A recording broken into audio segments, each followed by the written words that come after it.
সমাজ কল্যাণ বিষয়ক উপদেষ্টা যে কথাটি বলেছেন তাতে আমরা বড়ই ব্যথিত হয়েছি। তিনি বলেছেন যে উত্তরবঙ্গ নিয়ে কোনো আলোচনাই হয়নি, এটি অত্যন্ত দুঃখজনক। আমাদের প্রধান দাবি যেটি ছিল, অনেকেই প্রশ্ন করছে যে উত্তরবঙ্গ থেকে উপদেষ্টা দেয়, এটাকে উত্তরবঙ্গের কোটায়? না, আমাদের উত্তর এটি নয়, উত্তরবঙ্গের কোটায় নয়। আপনারা জানেন যে মুক্তিযুদ্ধের পর থেকে এখন পর্যন্ত উত্তরবঙ্গ অত্যন্ত একদম বৈষম্যের শিকার, সেটি সারা বাংলাদেশের মানুষ জানে। এবং উত্তরবঙ্গের মানুষকে বিভিন্নভাবে ট্রল করা হয় এই বিভিন্ন বৈষম্যের কারণে, উন্নতির বিভিন্ন জায়গায় পিছিয়ে থাকার কারণে।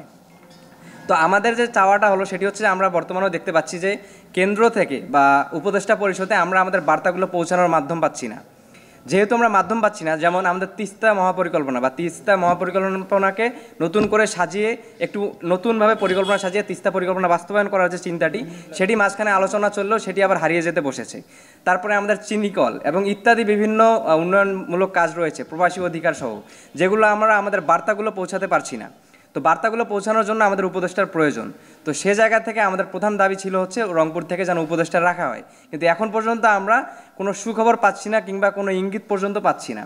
যার কারণে আমরা আজকে বাধ্য হচ্ছি যে আমাদের 3 দিনের যে আলটিমেটাম সেটি দেওয়ার জন্য। যদি 3 দিনের মধ্যে তারা কোনো আলোচনার মাধ্যমে কোনো সমাধানে আসতে না পারে, তাহলে আমরা বাধ্য হব উত্তরবঙ্গে পুরোপুরি বাংলাদেশ থেকে একটা বিচ্ছিন্ন করে দেওয়ার চেষ্টা করার। আপনারা ইতিমধ্যেই অবগত আছেন যে 16 জুলাই আবু সাঈদের আত্মত্যাগের মাধ্যমে যে বিপ্লব সংগঠিত হয়েছিল, তার ফলস্বরূপ ছাত্র জনতার গণ অভ্যুত্থানের তারা ফ্যাসিস্ট সরকারের পতন হয়। 5 আগস্ট সরকারের পদত্যাগের পর 8 আগস্ট 2024 তারিখে ডক্টর মোহাম্মদ ইউনূস সহ মোট 17 জন সদস্য বিশিষ্ট উপদেষ্টা পরিষদ গঠন ও শপথ গ্রহণ করা হলেও পুরো উত্তরবঙ্গ থেকে কোনো উপদেষ্টা নির্বাচন করা হয়নি। পরবর্তীতে পুনরায় 16 আগস্ট 2 জন এবং 10 নভেম্বর 3 জন উপদেষ্টা শপথ গ্রহণ করলেও উপদেষ্টা পরিষদে ঠাঁই হয়নি রংপুর থেকে। বর্তমানে 23 সদস্য বিশিষ্ট উপদেষ্টা পরিষদে উত্তরবঙ্গ থেকে কোনো প্রতিনিধি নির্বাচন করা হয়নি।